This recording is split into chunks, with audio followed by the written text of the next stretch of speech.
Autistic बच्चों के लिए ये टॉय सच में हेल्पफुल हैं या नुकसानदायक हैं? चलो सच जानते हैं। बहुत सारे पेरेंट्स को लगता है कि स्क्रीन ऑटिस्टिक बच्चों के लिए एडिक्टिव है, लेकिन मैं आज आपको ऐसे टॉयज़ बताऊंगी जो आप जाने अनजाने में दे देते हो और आजकल उनको बहुत इंस्टाग्राम पे इन्फ्लुएंसर थेरेपिस्ट प्रमोट कर रहे हैं। एक थेरेपिस्ट हैं ब्लेसिंग करनाल करके, she is special educator and वो जब भी कोई चीज़ प्रमोट करती है, उनकी एक बात बहुत अच्छी है, वो बोल देती हैं कि ये थेरेपीज़ का ऑल्टरनेटिव नहीं है और हर बच्चे का रिस्पांस अलग होता है। जैसे वो एक दवाई भी इंट्रोड्यूस या फिर उसका प्रमोशन कर रही हैं उस दवाई का भी, बट वो बोल देती हैं। तो क्योंकि मैं आप लोगों को सही सलाह देना चाहती हूँ कि ऐसी कोई दवाई नहीं बनी जो ऑटिज्म को ख़त्म कर दे, ठीक है। बहुत सारे पेरेंट्स ये सोचते हैं कि हम दवाई दे दें। मेरे पास ऐसे पेरेंट्स भी आते हैं कि मैम हम इतने साल से आयुर्वेदा ले रहे थे। ये एक सपोर्टिंग थिंग है, ठीक है। जैसे न्यूट्रिशनिस्ट भी दावा करते हैं कि आप ये करो तो गट हेल्थ हो जाएगा, सारा इंटरलिंक होता है, बट ये एक सपोर्टिव चीज़ है।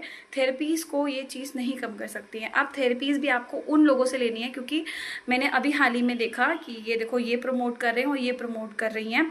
ये दोनों ही अच्छे थेरेपिस्ट हैं और इनका पेज देखोगे इतना ज़्यादा ग्रो है, लेकिन ये कैसे कर रहे हैं? ये दावा कर रहे हैं कि ये सिटिंग टॉलरेंस बढ़ा देगा और ये बढ़ा देगा। अब ये मैं आपको बताती हूँ ये एडिक्टिव क्यों है। ये एडिक्टिव इसलिए है क्योंकि इसमें वाइब्रेशन है, नहीं तो ये सॉफ्ट टॉय है। सॉफ्ट टॉय तो देखो कोई परेशानी नहीं है सॉफ्ट टॉय को रखने के लिए, लेकिन ऑटिस्टिक बच्चों के लिए ये क्यों बुरी चीज़ है?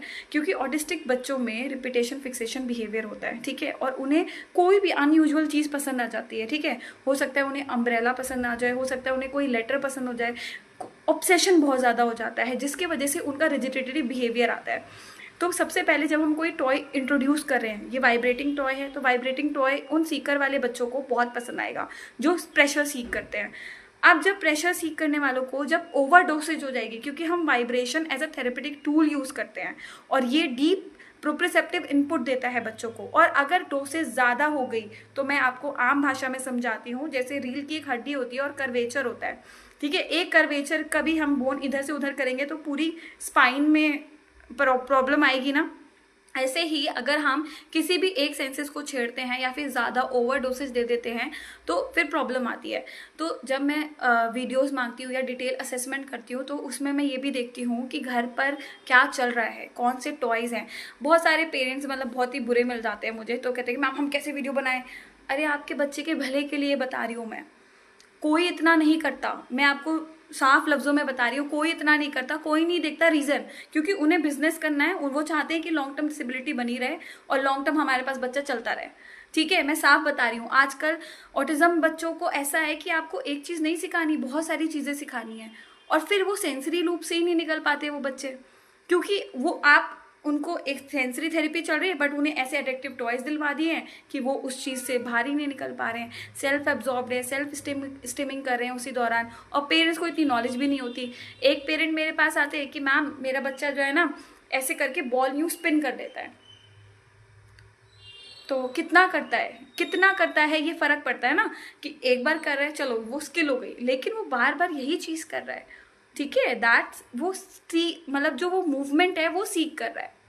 तो ये पेरेंट्स को डिफ्रेंशिएट करना नहीं आता, उनके हिसाब से उनका बच्चा बहुत टैलेंटेड है और अभी तो छोटा है तो उन्हें ऐसा लग रहा है, लेकिन जब वो बड़ा होगा और वो कुछ और नहीं सीख के सिर्फ वही उसी चीज़ में अटका रहेगा, ठीक है। तो कभी भी अपने बच्चे को स्टक नहीं करना, किसी भी चीज़ में स्टक नहीं रहने देना, ठीक है। स्मार्ट बनो, एआई है बहुत सारे गूगल हैं, बहुत सारी वीडियोस हैं और बहुत सारी अच्छे थेरेपिस्ट हैं जो आपको सही गाइड करते हैं। उनका बिलीव करो और अपने बच्चों को खुद लो आप ना, कि मैं कैसे कर सकता हूँ। उसका डेली रूटीन आपको चेंज करना पड़ेगा, आपको खुद पेरेंटिंग स्टाइल भी चेंज करना पड़ेगा, आपको समझना पड़ेगा कि ऑटिज्म क्या है, ऑटिज्म में कौन कौन सी प्रॉब्लम आ सकती हैं, आपको प्रिकॉशन लेते हुए आगे बढ़ना पड़ेगा।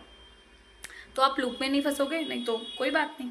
बहुत सारे पेरेंट्स ऑफेंड हो जाते हैं जब उन्हें सच्चाई बता दो, ठीक है। जैसे एक पेरेंट आई थी मेरे पास, स्पीच थेरेपी के लिए आई थी, तो उनको मैंने सिर्फ 10 दिन लिया, तो मैंने कहा कि इसको ऑटिज्म नहीं है बच्ची को।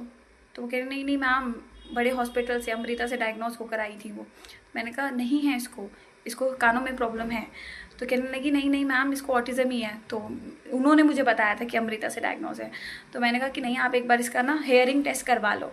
तो उन्होंने जब हेयरिंग टेस्ट करवाया उसका, और उन्होंने कहा कि हियरिंग टेस्ट हो रखा है इसका, अमृता हॉस्पिटल में हुआ है। तो मैंने कहा दिखाओ, तो दिखाया तो उसमें राइट ईयर में प्रोफाउंड हियरिंग लॉस था। तो मैंने कहा इसका तो हियरिंग लॉस है, लिखा हुआ है, फिर आपने ऐसा मुझसे झूठ क्यों बोला?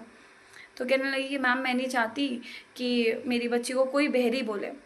तो मैंने कहा आप, वो हमें बच्चा बहुत कॉपरेट कर रहा है, और अगर मशीन लग जाएगी तो उसकी स्पीच जल्दी आ जाएगी, और आप चाहते हो कि वो लॉन्ग टर्म हमारे लिप्स रीड करता रहे, और वो पीछे से अगर उसे बुला रहे हैं तो वो नहीं सुन पा रहा क्योंकि उसकी हियरिंग लॉस है, और वो उसको किसी ने डायग्नोस कर दिया कि ASD है, वो ASD नहीं है। इसलिए मिस डायग्नोसिस भी हो जाते हैं बच्चे। तो अपने बच्चे को हेल्प करो, ठीक है, उसकी मुश्किलें मत बढ़ाओ, और ऑफेंड मत हुआ करो।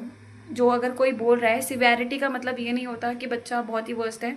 सीवियर बच्चे मॉडरेट कैटेगरी में भी आते हैं, माइल्ड कैटेगरी में भी आते हैं। बस सीवियर का मतलब क्या होता है कि हमें उस पर बहुत ध्यान देना पड़ेगा, ठीक है। उसमें हो सकता है रिग्रेशन जल्दी हो जाए, बैक जल्दी हो जाए, लेकिन हमें ध्यान देंगे तो वो मॉडरेट कैटेगरी में भी आ जाएगा। और ऐसा नहीं है कि जो माइल्ड बच्चा है वो हमेशा माइल्ड रहेगा, वो सीवियर में भी आ जाएगा अगर उस पर सही थेरेपी नहीं हुई तो, ठीक है। तो हमें ध्यान देना ज़रूरी है।